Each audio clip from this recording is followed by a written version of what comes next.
In 2019, Starbucks held a 34% share of the Chinese market. By last year, that number plunged to 14%. In 1999, Starbucks entered China the spectacle. They didn't just open a store, they brought in a troupe to perform a traditional Golden Lion dance. It was a calculated entry into a nation that, at the time, traditionally drank tea. For years, the strategy worked perfectly. Starbucks didn't just sell coffee, it sold a lifestyle. It positioned itself as an accessible luxury, a symbol of Western influence for a burgeoning middle class. The growth was staggering. At one point, the Seattle-based giant was opening a new store every 15 hours. Former CEO Howard Schultz was so bullish on the region that he once suggested China might one day become a larger market for the company than the United States itself. To understand the mechanism of Starbucks' early success, you have to look at the economic backdrop. China was riding a massive economic boom that lifted hundreds of millions of people into the middle class. In this environment, Starbucks focused on the aspirational occasion. They weren't just selling caffeine, they were selling the experience of the third place, a space between work and home. They adapted their products to appeal to customers beyond the top-tier megalopolises, cementing themselves as the gold standard for out-of-home coffee. By 2019, this dominance was reflected in the numbers. Starbucks held a 34% share of the market. But the tide began to turn. The first blow was the pandemic, which caused a loss of business momentum as stores were closed for months on end. But the more permanent damage came from a fundamental shift in the Chinese consumer landscape. A new generation of coffee drinkers emerged, and they weren't looking for an accessible luxury. They were looking for value and speed.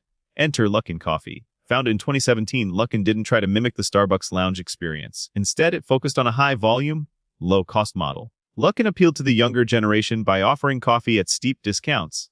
Sometimes as low as one-third the price of a Starbucks drink, this triggered a brutal price war. While Starbucks tried to maintain its premium pricing, the market shifted. Consumers began treating coffee as an everyday occasion rather than a luxury event.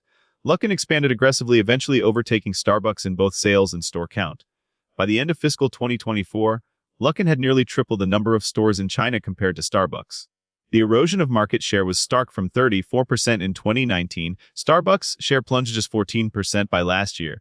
It wasn't just Luckin. Starbucks found itself squeezed by a wave of domestic beverage chains. Mixu Bingxing exploded onto the scene, eventually becoming the world's largest food and beverage chain by store count. Mixu offered drinks priced between 2 and 8 yuan, roughly 30 cents to $1.20. Then there were the trendy tea, drink chains like Heytea and Cheiji, which competed for the same youth demographic. As the competition intensified, the macroeconomic environment soared. China's property downturn and high youth unemployment led to a decline in consumer confidence. The middle class, once the engine of Starbucks' growth, faced increased pressure from home and car loans.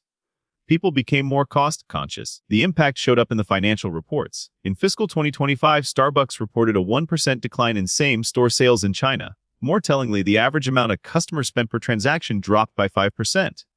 Revenue in China had effectively stalled, hovering around $3 billion between fiscal 2022 and 24. By late 2025, the American owners realized that the bonanza they had hoped for was slipping away. The company faced a choice to continue fighting a price war they were losing or change their fundamental structure. On November 4, 2025, Starbucks announced a dramatic pivot. They agreed to sell a controlling 60% stake in their China retail operations to Boyu Capital, a Hong Kong-based investment firm, in a deal valued at approximately $4 billion. Under the new arrangement, Starbucks retains a minority 40% stake and continues to license its brand and intellectual property, but the operational control shifts. CEO Brian Niccol stated that Boyu's local expertise would help the brand expand into smaller cities and new regions, with a goal of growing from 8,000 stores to 20,000. This move mirrors a broader trend of Western brands relinquishing direct control to survive in China. McDonald's took a similar path in 2017, selling 80% of its China and Hong Kong operations. KFC followed a similar trajectory by spinning out Yum China to be more nimble. For Starbucks, this divestment is about more than just China. It's a strategic retreat to save the core. By offloading the operational complexity and geopolitical exposure of the Chinese market, management can focus their resources on a turnaround in North America. In the U.S., the company had recently closed some 550 stores as part of an overhaul.